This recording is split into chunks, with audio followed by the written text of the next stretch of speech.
Hello friends, subscribe करें हमारे channel को और बेल आइकन को भी दबाएं ताकि सारी लेटेस्ट अपडेट और वीडियो आप तक पहुंचे सबसे पहले।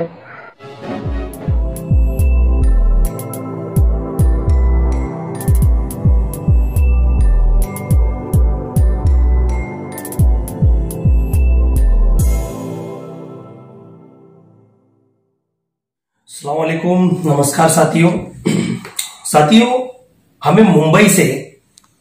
ऐसी न्यूज मिल रही है कि यहां पर डायलिसिस के जो पेशेंट हैं उनके साथ काफी ज्यादती की जा रही है, क्योंकि इंटरनेशनल ह्यूमन राइट कमीशन द्वारा काफी हॉस्पिटल में लेटर लिख के दिए गए हैं कि इनके इलाज प्रॉपर तरीके से नहीं हो रहे हैं, जो ट्रीटमेंट होना चाहिए पेशेंट्स के साथ।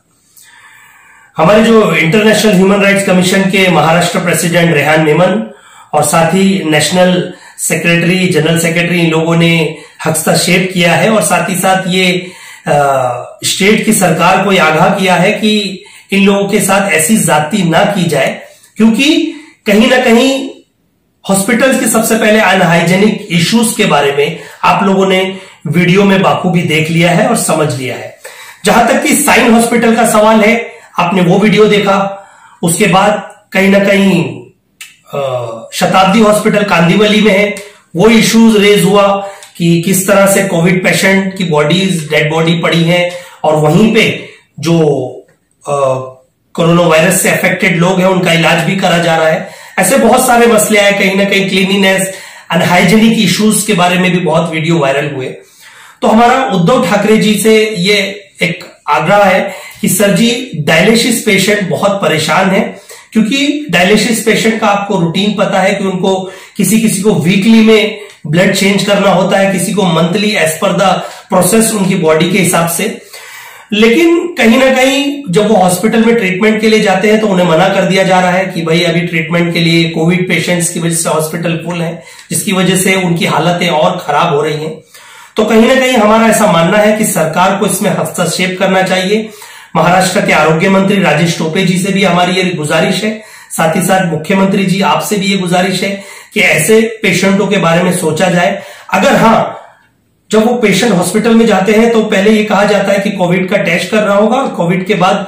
रिपोर्ट आने तक आपको रुकना होगा, उसके बाद हम आपका ट्रीटमेंट करेंगे। लेकिन वो ट्रीटमेंट अगर वो नेगेटिव भी पाए जाते हैं तो हॉस्पिटल में कम जगह होने के कारण एक बेड पे दो पेशेंट भी देखे गए हैं। तो कहीं ना कहीं इससे भी सोशल डिस्टेंसिंग और अनहाइजेनिक इश्यूज की वजह से, पेशेंट की घबराहट की वजह से किसी का बीपी प्रेशर लो हो जाता है, किसी का हाई हो जाता है, मतलब उसकी वजह से बहुत सारे लोग इस कोरोना वायरस की जो दहशत है उससे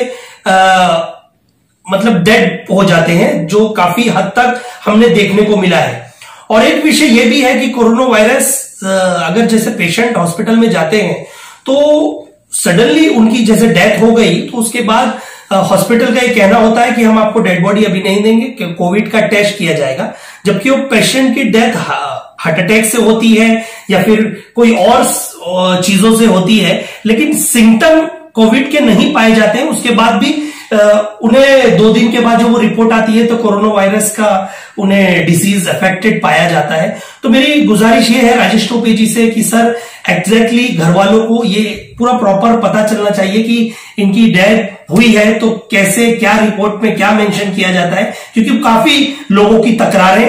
इंटरनेशनल ह्यूमन राइट्स कमीशन द्वारा आई है। मैं इस कमीशन का खुद एक प्रवक्ता हूं महाराष्ट्र का, और साथ ही साथ इसके मद्देनजर रखते हुए हमने ये पूरे मुहिम को पूरे हिंदुस्तान में छेड़ा है, जहां जहां पेशेंट्सों की ऐसी तकलीफ आ रही है।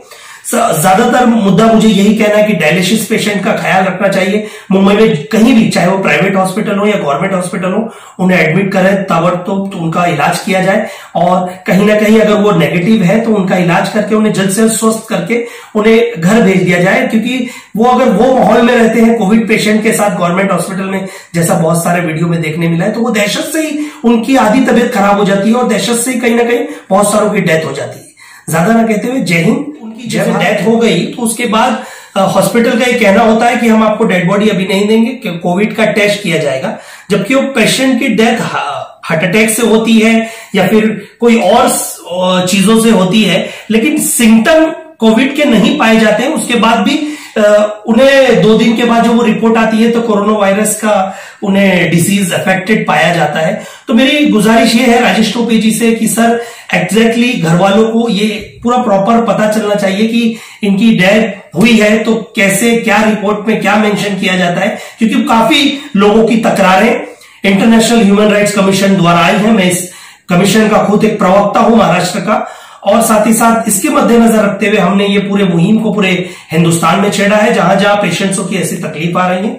ज्यादातर मुद्दा मुझे यही कहना है कि डायलिसिस पेशेंट का ख्याल रखना चाहिए। मुंबई में कहीं भी, चाहे वो प्राइवेट हॉस्पिटल हो या गवर्नमेंट हॉस्पिटल हो, उन्हें एडमिट करें, ताबड़तोड़ तो उनका इलाज किया जाए, और कहीं ना कहीं अगर वो नेगेटिव है तो उनका इलाज करके उन्हें जल्द से जल्द स्वस्थ करके उन्हें घर भेज दिया जाए। क्योंकि वो अगर वो माहौल में रहते हैं कोविड पेशेंट के साथ गवर्नमेंट हॉस्पिटल में, जैसा बहुत सारे वीडियो में देखने मिला है, तो वो दहशत से ही उनकी आधी तबीयत खराब हो जाती है और दहशत से ही कहीं ना कहीं बहुत सारों की डेथ हो जाती है। ज्यादा ना कहते हुए जय हिंद, जय भारत, जय